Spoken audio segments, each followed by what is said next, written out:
Boa noite, gente linda! Hoje nós vamos falar sobre terapias para autismo.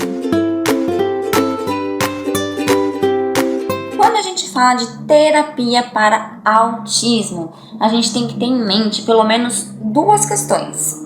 Uma, a intensidade, e a outra, a necessidade de suporte dessa criança. E o que é essa intensidade? A intensidade é uma necessidade de que esse tratamento, de que essa terapia seja realizada por bastante tempo, uma constância de horas. Por exemplo, a terapia ABA, a análise comportamental, né? Ela trabalha com uma base média de 20 a 40 horas semanais. E precisa disso. Por quê?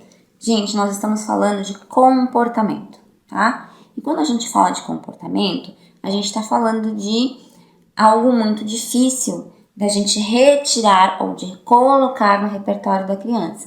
Então, por exemplo, eu quero que a minha criança olhe nos olhos.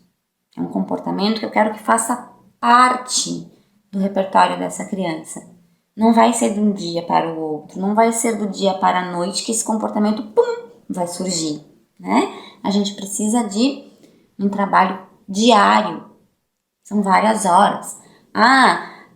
Fala, né? Adquirir a fala. A gente precisa de pré-requisitos para essa fala acontecer. A criança já tem esses pré-requisitos ou eles precisam ser trabalhados?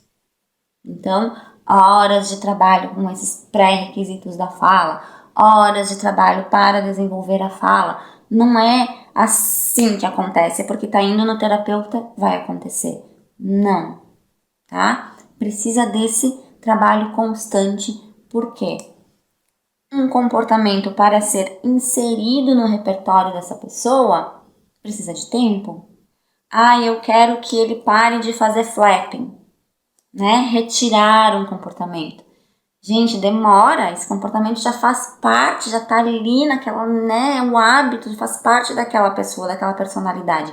Então, vai demorar pra gente conseguir modificar esse comportamento. Por isso, a necessidade da intensidade, tá? Quando a gente fala no suporte, o grau de suporte, estamos falando do quê? Qual é a maior necessidade dessa criança nesse momento? A maior necessidade dele nesse momento é, vamos supor, uma questão sensorial, né? Vamos fazer o quê? Vamos aumentar o tempo de terapia com o terapeuta ocupacional, que é quem vai trabalhar essa questão sensorial com a criança, e vamos reduzir o tempo de terapia com os outros terapeutas, tá? Vamos dar prioridade àquela questão que mais tem necessidade nessa criança, tá? E aí, como nós vamos fazer 20, 30 horas de terapia, 40 horas de terapia? É trabalho que a família vai ter que se envolver. Sim, tem que ir lá, tem que conversar com esse terapeuta para ele instruir em como dar continuidade a esse trabalho em casa, tá? Tem que aprender. Não adianta, tem que aprender, dá trabalho mesmo, mas a gente tem que aprender para poder auxiliar e fazer acontecer, porque o desenvolvimento é possível, um alto grau de desenvolvimento dessa criança, mas precisa de empenho, né? E dá tudo certo, acontece, a gente consegue grandes conquistas, mas tratamento para autismo precisa desse comprometimento. E a outra questão, vou voltar para o exemplo do flapping, porque às vezes os pais ficam assim, eu quero eliminar esse flapping que ele faz, né? Esse movimentinho assim com as mãos.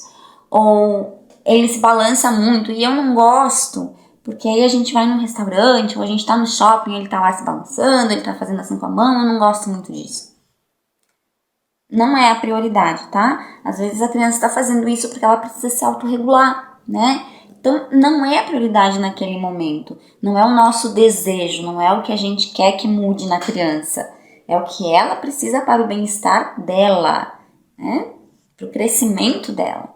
Então, tem que ser bem analisado, bem avaliado, é um caminho que a gente tem que analisar, a necessidade maior que essa criança tem e como a gente vai distribuir isso dentro das terapias que ela necessita, tá bom? Gente, um bom final de semana para vocês e nos vemos novamente na próxima semana. Tchau, tchau!